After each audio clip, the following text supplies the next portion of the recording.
За оние кои што живеат во Скопје, кој ќе се каже Тетовска трошарина, отприлика се знае дека е тоа на Луција која што поминува негде околу Зајчев рид и води кон Бардовци, Злокуќани, ако тргнете од Систина, болницата во тој правец. Зошто се таму Елизабета, ве гледам и на екранот, бидејќи таму навистина од една страна од патот има десетина, не знам дали се и повеќе, хаварисани возила кои што со години стојат и никој не се обидува да ги отстрани. Елизабета, добро утро. Се надам дека ќе расветлиме некој од овие, еве гледам, тие се таму така враснати во треви и зеленило што може да бидат прогласени како некакво туристичко место за посетување. Добро утро. Добро утро. Во следните 10 минути ќе зборуваме токму за хаварисаните возила и за тоа кој е надлежен да ги отстрани од јавниот простор, бидејќи на вистина попречуваат, ја наградуваат и сликата на градот, меѓутоа и во борбата за паркинг места, тие ги зафаќаат и оние малку слободни места кои што ги има во општините. Ова е слика речиси во цело Скопје, ние денеска алоциравме неколку такви возила токму на локацијата која што ја спомна и самиот, се наоѓаме во близина на хидрометеоролошкиот завод. Со нас денеска на линк е господинот Филип Даскаловски, координатор на советничка група на СДСМ во општина Карпаш. Добро утро и добро дојдовте.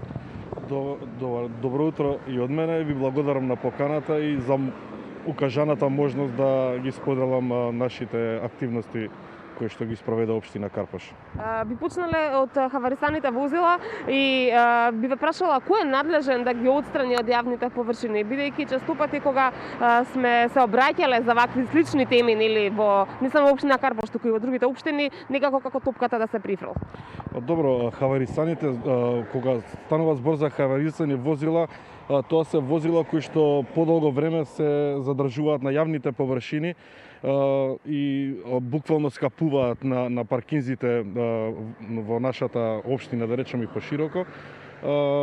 Ние преку местните заедници на таквите возила поставуваме налепници со соопштенија до граѓаните, во кои што соопштенија содржи рок каде што им е пропишано на собствениците на таквите возила да ги отстранат истите од површините, со што би се намалило ризикот од скапување и едноставно да се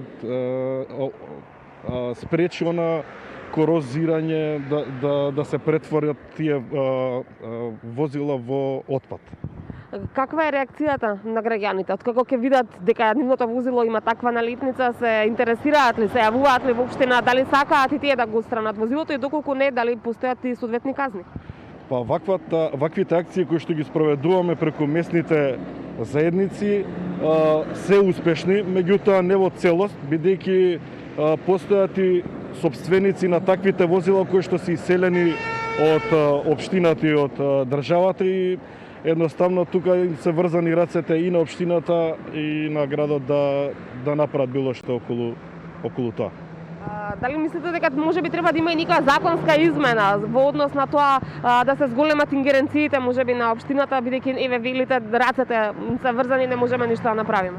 Па мислам дека би можело нешто да се направи. Ние имавме иницијатива преку градот за да ни помогнат за отстранување на ваквите возила преку јавното предпријатие градски паркинг, со што би се подигнувале овие возила и би се дислоцирале на некој плац.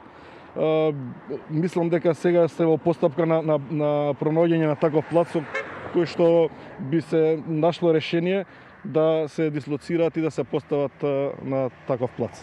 Имате ли пребројано колку воопшто вакви возила има во општина Карпаш? Да, местните заедници при општина Карпаш продолжуваат со мапирање на ваквите возила. Моментално не ме фаќате точно на збор, бројката изнесува од 70 до 80 возила на територија на Карпаш. Откако ќе се најде оваа локација која што велите сте во потрага или по локација каде што би се однеле возилата, што ќе се случи потоа со нив? Дали таму ќе продолжат да скапуваат на некој начин или има начин нешто друго да се направи? Колку што сум информиран, по отстранувањето од јавните површини на тој плац би течело одреден законски рок во кој што собственикот би требало да дојде да го подигне возилото. Доколку тоа не се случи, мислам дека ќе се пристапи кон решавање на проблемот со фрлање во депонија или слично. Меѓутоа, исто така треба да се запази известувањето према тие собственици доколку не се појават, бидејќи имаме ситуација, постојат хаварисани возила како што сега се во овие позади нас, без таблички, без регистарски ознаки, не може да се утврди собственикот и не може да се спроведе таа регулација до крај.